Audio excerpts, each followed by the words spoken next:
We predict which companies are going to hire or lay off /fire, and which will be the hottest job position the next month in which company, based on those signals.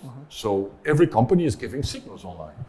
Or they're launching a new product, they're starting a marketing campaign, starting a Facebook campaign, or on TikTok, publicize new balance sheets, whatever, you name it, going on an economical mission, filing new patents, doing I don't know what. And this cocktail of signals reveals the true behavior of a company. Not what they're saying in their balance sheet, not what they're saying in their marketing, but it's the combination. Welcome to the Week in Italian Startup, where we discuss the latest highlights happening in the Italian tech and investment ecosystem. Right, Jean-Philippe, thank you so much for coming and joining us in this conversation. Welcome, Nick. Thank you for joining. Jack. We thought to involve you because of your profile, what you've been doing in your career as an entrepreneur. So we thought, great story. Let's share it with our audience. So let's start from there. Let's start from your different experiences, where you come from, your companies, and then we'll move to the current project you're working on. Grazie for having me here in Milano. I'm very honored to be here. Yes, I'm having quite a roller coaster as a career, from corporations to startups. But there's like one long red line: is I'm an entrepreneur. Whatever I'm doing, I like to be an entrepreneur. I like to disrupt, but with a purpose. I like to have a positive impact on whatever I'm doing, and I think that should also be the credo of entrepreneurs. Of startup life is having a positive impact, wanting to change the world, but that's not like the big thing. But if you have that in you, you can have that passion, and when you have that passion, you are unstoppable. And I think that's important, as for investors, as for entrepreneurs. Awesome. So let's start from your origin story. Like, what was your first operation as an entrepreneur? How did it start? What was the spark that got you there? I was still at university, and I was already having ideas. And when I was at university, we started to have, because I'm a bit older, we started to have already the first internet initiatives were there. So, and at university, that technology emerged because it was the universities that had the first email addresses, played the first ISPs, internet service providers, where you could get a connection and stuff like that. So we worked on that. So we started with companies that have content, because there was connection, but then you needed to have content. So we started to have content. And I'm from Belgium, so content needs to be in the local languages. So that's Flemish, French, and German. So that's why you need to give content. And we had one of the first websites with content, and we did project where we followed the Olympic Games, and that was then in Atlanta. That was in 1996, and this was like an hour difference. And then we had a website about that. So I went with my little costume and my shirt, and I went to banks to get sponsoring, to get money to fund the first website that is in 3 languages in Belgium, 1996. So I get. What was the reaction of at that time? They didn't know what internet was. They didn't know it would disrupt the world like it did. And now I'm working in AI, and I'm having like a very big deja vu.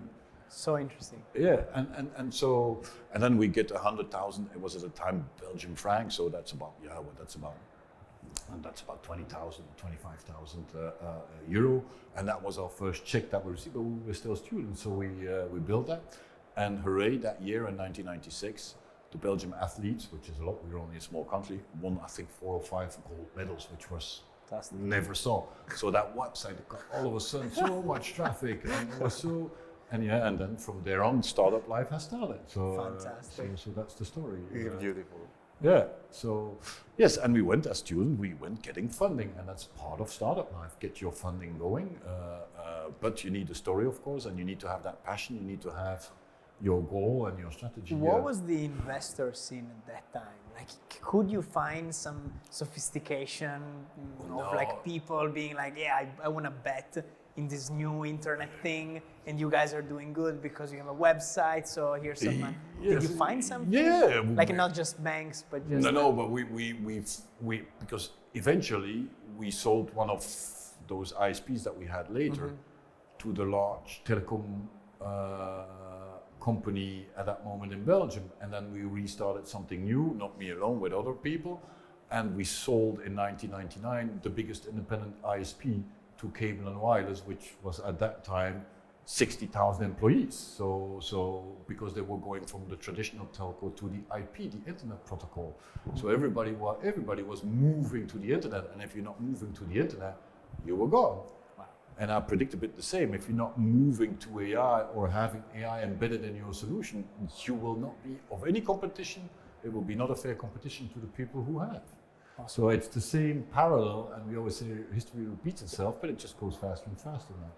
So sorry if I go fast forward, but basically what you're saying is that you see and you feel that 2022 in AI, let's say so, is 1996 in internet. So we are the same. You could make a parallel, yeah. That's so interesting. But it goes faster and faster now. So you had first the Industrial Revolution that went, and I'm comparing big high level, but something happened as well. The cycles go shorter and shorter and shorter. Wow. Because the technology is faster and faster, more intelligent, and has more capabilities. So this is what is happening on a macro level, of course. This is what is happening. But an entrepreneur needs to be taking the macro level into account, because you can have everything right as an entrepreneur, but the only thing you cannot manage is timing. But if you watch carefully at the macro, you still can bend the time a bit by seeing, okay, I need to step on this wave, having this philosophy. You still can do to a certain point, but that's looking at the macro level, and you need to be open for that. Yeah, I was curious about your thought process on how to, sort of see through the fog and see where the opportunity lies. So having more and more, companies, you see things, and then you decide, okay, this is the right direction. Question number one. Yeah. Number two, given that the cycles are always shorter, this kind of job might become very difficult and very quick. Is. So Yeah, how is going to happen in that case? Yes. So yeah. Yes. So thinking? very good analysis. And the things are, I'm going to put my entrepreneur hat on. Is there are like a couple of things that are super important. It's of course what you're doing, so your product, if I can say it like that, or your ID, or your solution, but also your team is super important, more and more even. So. And also, I have the luxurious, I call it luxurious, to have a post-COVID startup. So we started our new idea and our new company September 2021, so just 1 year ago. It's a total different concept, and the traditional business doesn't see it. They feel it in their elbow, but they don't see it. Interesting. We're having a team, for instance, in my company called AxonJay in AI. We're having a team that's completely remote. So we're having a cool office in Brussels, but I have people from Milano, I have people from Frankfurt, I have people from Copenhagen, from Madrid, from Paris, from London, from everywhere, from Ljubljana, everywhere. And we come 1 week, we come together in our office. And we're having the oldest galleria of Europe. The Galleria in Milan is copied on that Galleria, 1847, Galerie Lafayette as well. But of course, the one in Milano is bigger, more beautiful, etc. Italians are doing it that way, so that's good. But that's a concept that already existed mid-80s. And it was to make like the modern city life with business, with leisure, with people come together and work and live together. And we took that concept over in our company. So we're coming once a week, a month together, and work and live together, and then everybody goes back to his home city. And that's the concept of a galleria like that. And the galleria where we're sitting is existing this year 175 years. They're bringing a book out for the 175, and we are getting the last 2 pages because we are the future of the galleria. Wow. You see where it came from the past, where the circle is round again. So that's a really cool story. I think AI is like in those old buildings, and that's something that is happening also. Is that because of sustainability, all our furniture is secondhand, and we don't have fuel in the books, and we don't have a limited number of holidays. So we really have that new concept, and this is where the new generation, they want that. They put that, I don't work for a company that doesn't have those rules in the future, more and more. So even if they earn more money elsewhere, they'll come to concepts like this. And that's the future economy, and that's what's going to change. So we have no problem whatsoever To recruit people, we have between 5 and 15 spontaneous solicitations a week, and very high profile, and yeah, so because they want to disrupt with purpose and they want to work in a different environment. Beautiful, beautiful. So and I think, and that's a cyclical that's going to change. And the traditional business, they don't get it. They feel it that something is changing. Remote work is there, but still, I want you in the office. Yes, of course, you need to go to the office. Yeah, but that's. But it's a different kind of office. Exactly. It's a different kind of vibe. It's in your DNA. It needs to be in your DNA. You don't have to put like a paint color over it. No, it needs to be in your. People feel that you need to be. It's genuine. A different object. The office. Yeah, you need to be genuine. Interesting. And it's also I had with investors, and I had it with you as well, Nico. Is that this transparency is needed in everything. So and that's also very important, I would say. So all our employees in AxonJay, they know what's the status on the investment, how much, what we're doing. We don't have a secret for that. Interesting. Yeah. Let's go and talk about AI. Why AI? Why your focus on artificial intelligence in particular? How did it start?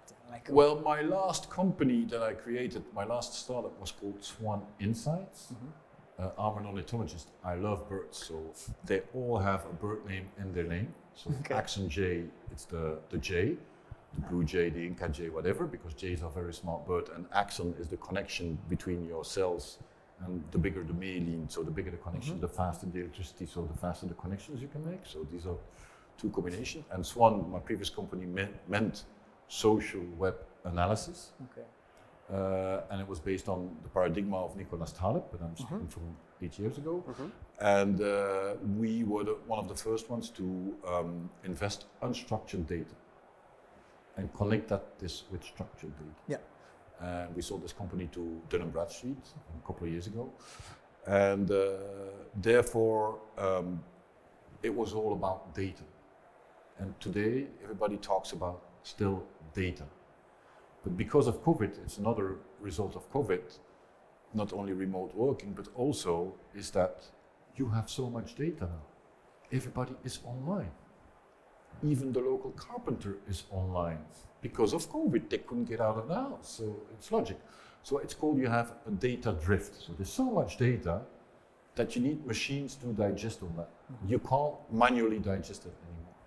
That's one point. Another point is, it's also very difficult to data pool it. So everybody is trying to, I have more data than you, therefore I can draw better conclusion and I'm better than you, which is totally wrong. This is before COVID thinking I'm saying, is you need to know where the data is. And data, by the way, is changing every second all the time.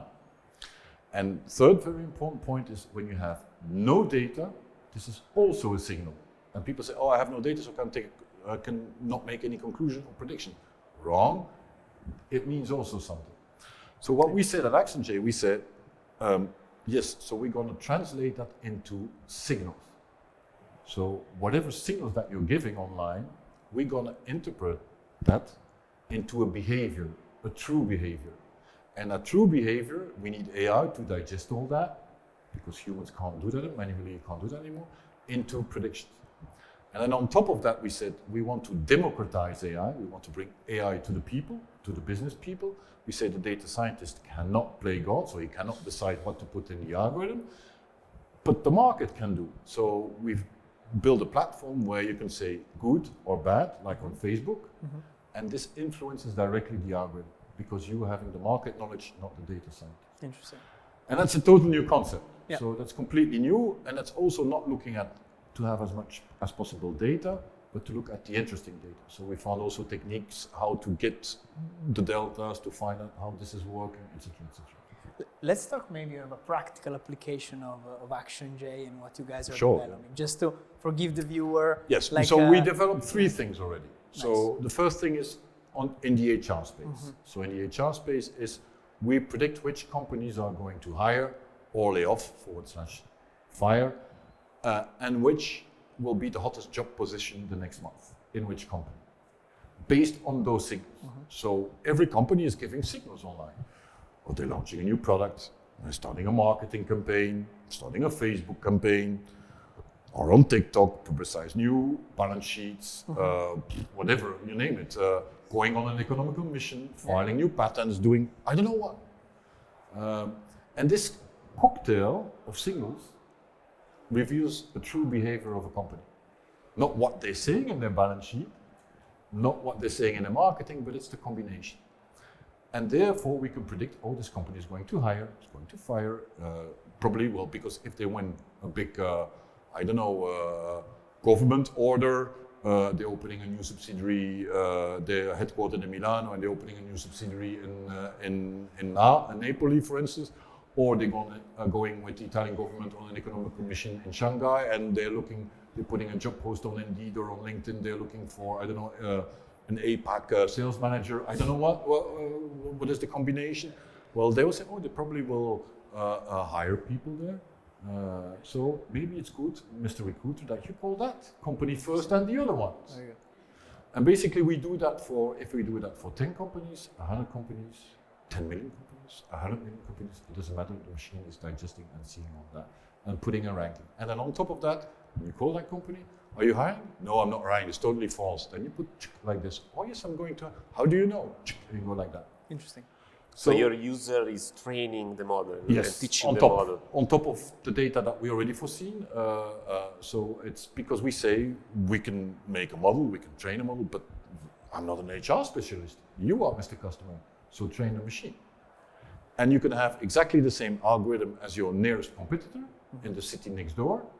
Well, he will give different feedback, and the algorithm will be slightly different for you because he's focusing more on that type of companies or this or another geography or different signals. So he will learn in a different way. The starting point is the same, exactly, but then it's going to evolve in different depending on the customer. So and then the top in that area is you can upload as a recruiter your CVs of your own people that you're looking jobs for, and then you will be able to match to a company who's going to hire. You will be able to match to a job position we're going to foresee, for instance, a junior marketeer or something, and you'll say, hey, I'm calling you because probably you'll need a junior marketeer, and here's already my best profile for my database. Beautiful. So it's all about the timing, because the cycles are, and to answer your question finally, the circles are going faster and faster, so timing is getting more and more important.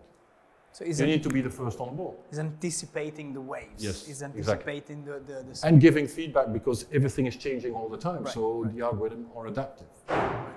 So we do the same in the finance and banking and in sustainability. In finance and banking, we predict for private funds, for instance, which are going to open, going to close, because they behave in some kind of way. And you can't possibly follow 60,000 private funds on a global scale. This is not possible for a human being. So be busy what you're best at. Investing. The same for the HR manager. Do what you're best at.